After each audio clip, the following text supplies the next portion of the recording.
nasiraan sa inyong harapan. Ako nga pala si Basic Bob, isang electronic technician. Maaaring nakikita mo ako sa FB at sa aking YouTube channels. Naglalaban ng amplifier boards, may aayusin na naman tayo. Ihanda na ang tester at soldering iron. Heto na, katikot dito, katikot doon. Hindi ako magician, hindi one click tapos na yan. Isa lang akong electronic technician. Ako ay si Basic Bob, Basic Bob Technician.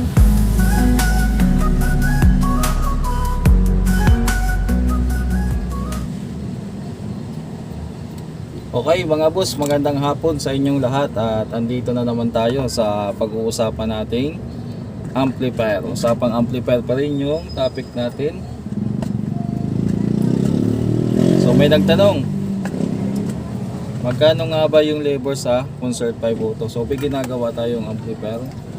Ito po ay board ng Concert 5 Auto. Ayan. Ito. Papansin nyo, board ng 5 Auto yan. So ginagawa natin, nagpapalit tayo ng mga kinakalawang. Yung labor kasi mga boss ng 5 Auto, depende po yan sa technician. Iba-iba po kasi yung pricing, depende rin sa lugar. Yan mga boss. Bakit ko nasabi yan? Kasi wala naman talagang standard na pricing pagdating sa repair ng amplifier. Lalo na ito 5 Auto. Ito yung pinakamaraming amplifier na nagagamit dito sa atin, sa bansa natin, sa Pilipinas. Shout out from the Philippines. Sa mga viewers ko dyan na OFW, shout out po sa inyo. Sa mga viewers ko na taga Luzon, Visayas, Mindanao, din lahat na. So mga boss, meron din tayong viewers na na OFW at saka mga foreigner. Hindi ko alam kung paano nila naintindihan yung sinasabi ko, pero minsan may nagko-comment na taga ibang bansa.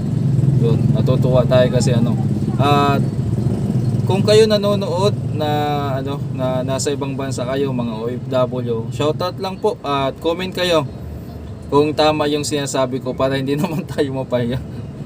Shoutout po sa may viewers ako na taga Guam, taga Saudi. Yung mga naalala ko lang may taga US, may taga South Korea. Ewan ko kung paano napunta doon yung ko, pero nakakatuwa din naman na umaabot kung saan saan. Ngayon, Concert 5 Auto amplifier yung pinaka maraming amplifier na ginagamit dito sa Pilipinas. Sa tingin ko, sa pananaw ko.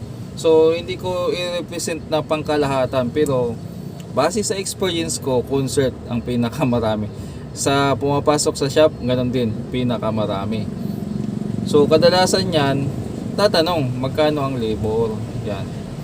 Yung labor po kasi depende sa lugar yan. Kasi nagtanong-tanong din ako sa mga may shop. Iba-iba labor nila. May iba na pakyaw, may iba na Katulad nito. Ako, yung minimum labor ko ngayon sa amplifier ay 350 mga boss. Ginawan ko na ng video yan. I-upload na natin. At maraming hindi naintindihan yung sinasabi. Kasi sinabi ko doon, halimbawa, fuse lang ang papalitan, 350 pa rin yun. So may mga nag-react, sabi grabe ka naman, 10 piso lang yung fuse tapos sisingilin mo ng 350. Ang tawag nga po doon, minimum labor. Halimbawa, ganito, so sasakay ka sa jeep, may minimum fare or minimum na bayad. Kahit kaya mong lakarin, halimbawa sumakay ka, pag sakay mo sa jeep, kahit dyan sa unahan lang ang ang bababaan mo, babayaran mo pa rin ng 13 pesos, diba, sa panahon ngayon. Halimbawa, sumakay ka, tapos umusad na yung jeep, tapos bababa ka ngayon.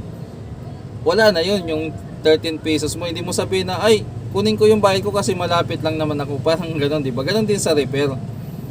Kahit fuse lang ang pinalitan dyan, mayroong tinatawag na minimum. Yung pinakamababang parang sa taxi, diba? Pag sumakay ka, may plug down rate, diba, na tinatawag. Gano'n din yun.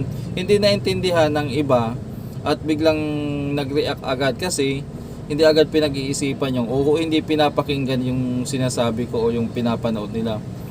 Minimum labor doon, hindi naman sabi na dahil sa fuse lang ay ganun agad ang singil. Hindi, minimum yun. either papalitan ng volume or may papalitan na isang pyesa, minimum labor 350. Tapos tataas na lang yan depende sa gravity or kung gaano kalala yung sira ng ginagawa natin mga boss. Ganun yun yung patakbo ng pag Bakit ko na ginawa ko ng ganun? May iba kasi na gumawa ng labor na 800.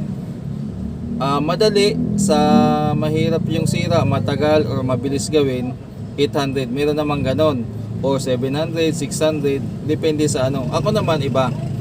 Minimum tayo, magsisimula tayo sa 350 ngayon. Kung medyo matagal-tagal gawin, magdadagdag tayo ng labor. Pag medyo marami lang gagawin, dadagdag. Kaya ganon. Yung range ng labor ay o yung service fee na tinatawag ay nagbabari. Yun ang ibig sabihin doon. Pakinggan nyo lang ako at maunawaan nyo. Kasi natatawa tayo sa comment. Grabe ka naman kuya, fuse lang asira, sisingilin mo ng 350. So hindi na ako nagipagtalo kasi ang hirap magipagtalo sa gano'n na medyo hindi makaunawa. Mahirap paliwanagan lalo na kung galit. Okay? Ayaw tumanggap ng ng katwira ng iba. So paliwanag natin ulit, minimum labor ibig sabihin anumang sira diyan na anumang sira diyan na maliit lang na minor, 350 ang labor plus pyesa kung ano yung pyesa ang pinalitan. Kung pumutok yung fuse na sinasabi ko, tapos wala nang ibang sira na pagana, 350. Ganun yun mga boss. Parang sa jeep, ulitin ko kasi may mga viewers tayo na pa-skip, di ba? Sumakay kayo ng jeep. Umanda yung jeep na kahit ilang di pa lang, bumaba kayo, wala na yung bayad nyo. Ganon din yun. Kasi may limit lang din yung minimum ng minimum fare ng jeep, di ba? May from 0 kilometer to ganito, yan. Sa range na yon, kahit saan kayo bumaba doon, 13 pesos yung minimum na babayaran nyo. So ganon din po sa labor. Ang ibig ko sabihin, may range din tayo na from halimbawa mga minor issue, may gap lang yon, hanggang doon 350 ang labor. Pag sumubra doon sa gagawin na, dadagdag na ng labor. Parang ganon ang natin, ang sistema dito sa shop. Parang ganon din, parang pamasahe lang. Siguro mas maunawaan ng ganun na ginawa kong sample sa jeep. Diba sa jeep pag medyo malayo na, nagdadagdag na ng bayad. Halimbawa dito sa amin, sasakay ako from dito sa lugar ko papunta sa bayan, 13 pesos ang bayad niyan. Pag nauna ka na naman papunta sa, shoutout sa mga taga Marikina, papunta ka ng Santa Lucia sa jeep, minsan 17 pesos or 20 ang bayad. Pag papunta ka naman ng Riverbanks, minsan mga 18 pesos ang bayad niyan. Pakatipunan, dagdag ka mga 20, ganon. Pakubao, simula dito Pakubao, 21 pesos, parang ganon kasi mas malayo na. Lumampas na dun sa limit niya ng minimum, nagdadagdag na per kilometer. Ganon din dito sa paglilibor ko. Ganon din po nangyari. So magsisimula tayo sa 350. Pag tansya natin medyo maraming gagawin, dadagdagan natin yung labor. Abutin ng ilang araw, magdadagdag tayo ng labor o magsisit tayo ng labor. Kaya kada amplifier, iba-iba po yung labor niyan, depende sa sitwasyon ng yung pumapasok dito, iba-iba. May mga ginawa ko na 350 lang siningil ko, may mga ginawa naman ako na 800, 1,000, ganun. Iba-iba po. So sana naunawaan na nila magkano yung labor ng Concert 5 Auto. Yan. At saka kung magkano yung singilan ko sa amplifier. So sana naunawaan ng lahat. Kung kung hindi pa nagits yung paliwanag ko, wala na akong magagawa. Hanggang doon na lang yung kaya kong ibigay na paliwanag. Paalam mga boss, shout out sa lahat.